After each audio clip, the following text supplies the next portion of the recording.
আসসালামু আলাইকুম। AH unique .01 চ্যানেলের পক্ষ থেকে সবাইকে স্বাগত। আমি আজকে আপনাদের মাঝে এসেছি নতুন একটা ভিডিও নিয়ে। ভিডিওটি হচ্ছে কীভাবে আপনারা এমপিও কারেকশন করবেন। অনেকেরই এমপিওতে নাম, জন্ম তারিখ এগুলো সংশোধনের প্রয়োজন হয়ে পড়েছে। তাই কীভাবে সংশোধন করবেন সেটা আমি আজকে দেখাবো। অবশ্যই আপনারা ভিডিওটি দেখলে উপকৃত হবেন। যাদের এমপিওতে এই বিষয়গুলো সংশোধন করা প্রয়োজন, চলুন আমরা কিভাবে করব আবেদনটা সেটার বিষয়গুলো দেখে নিব। প্রথমে আমরা যে কোনো একটা ব্রাউজারে যাব। আমি বেছে নিলাম ক্রোম ব্রাউজার। ক্রোম ব্রাউজারে গিয়ে এখানে সার্চ দিব image.gov.bd। এখানে গিয়ে যখন ক্লিক করব ওয়েবসাইটে আমাকে নিয়ে যাবে।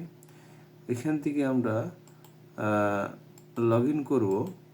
লগ ইন করার পরে আপনার প্রতিষ্ঠানের এমপিও করার জন্য পাসওয়ার্ড চাবে। যার যার প্রতিষ্ঠানের পাসওয়ার্ড দিয়ে সাইন ইন করে প্রবেশ করবেন।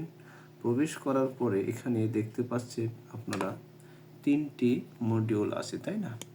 3টি এই মডিউলের ভিতরে প্রথমটা হচ্ছে HRM অর্থাৎ human resource management, IMS institute management system. 3 নম্বর অপশনে দেওয়া আছে এমপিও মান্থলি পে অর্ডার। এখানে গিয়ে ক্লিক করতে হবে। এখানে ক্লিক করার পরে দেখেন এখানে অনেকগুলো অপশন আসবে।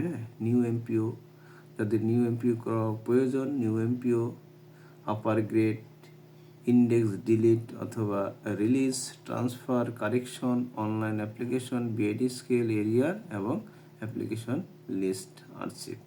তো এখানে গিয়ে আমরা এই কারেকশনটা বেছে নিব। কারেকশন অপশনে যখন আমরা ক্লিক করব, আমাদের ঠিক ফ্রন্টে এরকম একটা পেজ বের হবে। এখানে দেখেন যে কারেকশন, অনলাইন অ্যাপ্লিকেশন, কারেকশন গিয়ে প্রথম ধাপে দেখেন যেই ওই প্রতিষ্ঠানের শিক্ষক অথবা কর্মচারীর এখানে ক্লিক করলে কিন্তু ওই প্রতিষ্ঠানের সব কর্মচারী চলে আসবে। এখান থেকে যার প্রয়োজন এই যেগুলো ইন্ডেক্স নম্বর, নাম, জন্ম তারিখ, এখানে সার্চ দিলে কিন্তু ইন্ডেক্স নম্বর দিয়ে সার্চ দিলে ওই প্রতিষ্ঠানের শিক্ষকের নাম এখানে চলে আসবে অটোমেটিক। তারপর দেখেন নাম, জন্ম তারিখ, ব্যাংকের হিসাব নম্বর, পে কোড, পদবি সংশোধন, পদবীর প্রকার সংশোধন, বিষয় সংশোধন, এই বিষয়গুলো কিন্তু অলরেডি এখানে চলে আসবে।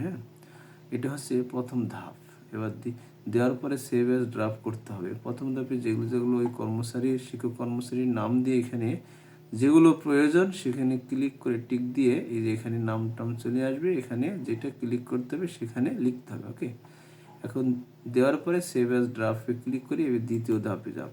দ্বিতীয় ধাপে এখানেও একই নিয়ম। ওই শিক্ষকের প্লাস বাটনে ক্লিক করলে ওই যেই শিক্ষকের প্রয়োজন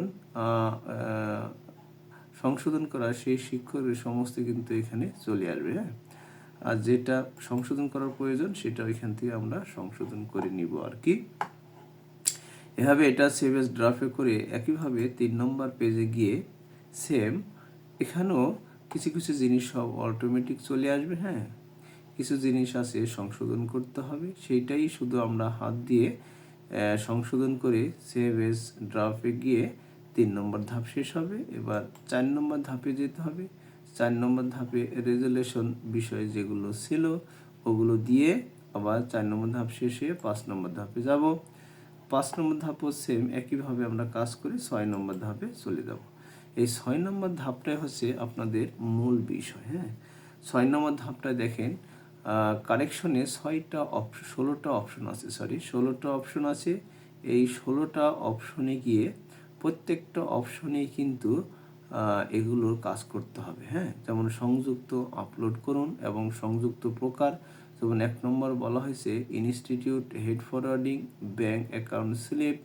ইনস্টিটিউট ফরওয়ার্ডিং গিয়ে এখানে অবশ্যই ইনস্টিটিউট হেড ফরওয়ার্ডিং গিয়ে সংযুক্ত করতে হবে। এখানে ক্লিক করে তারপরে 2 নম্বর ব্যাংক অ্যাকাউন্ট স্লিপ এখানে সংযুক্ত করতে হবে। এখানে ক্লিক করে 3 নম্বর আপলোড অ্যাটাচমেন্ট, অ্যাপয়েন্টমেন্ট লেটার, ঠিক একইভাবে এখানে টিক দিলে সংযুক্ত নিবে, এখানে সংযুক্ত করে নিতে হবে।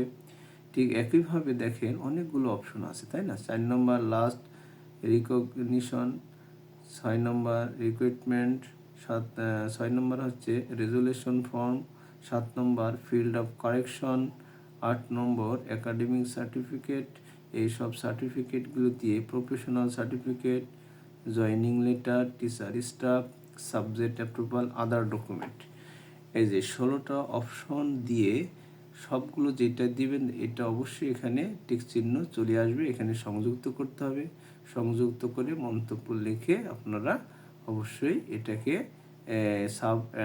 সাব এজ ড্রাফট করে সবগুলো দরকার আবার চেক করার পরে সাবমিট মারতে হবে। সাবমিট মারলে এটা উপজেলায় চলে যাবে, স্কুল অ্যান্ড কলেজের ক্ষেত্রে, তারপরে জেলা, তারপরে বিভাগীয় পর্যায়ে গিয়ে এটাকে ডান হয়ে সংশোধন হয়ে আসবে। ঠিক আছে, এই গেল আপনাদের কারেকশন ফর্ম কীভাবে আপনারা আবেদন করবেন তার নিয়ম। অবশ্যই যাদের ভুল আছে দ্রুত কারেকশন ফর্ম আবেদন করে নেবেন, না হলে এমপিও শিটে আবার যে 2 মাস সময় দিবে ওটা তো অবশ্যই যে কোনো একটা প্রসেসিংয়ের মাধ্যমেই ইএফটির সংশোধন করতে হবে, সেই ক্ষেত্রে প্রয়োজন হবে। তাহলে অবশ্যই ভিডিওটা দেখে কিভাবে আপনারা সংশোধন করবেন, সংশোধনের বিষয়গুলো এটা দেখলেই পারবেন ইনশাল্লাহ। আবেদন করে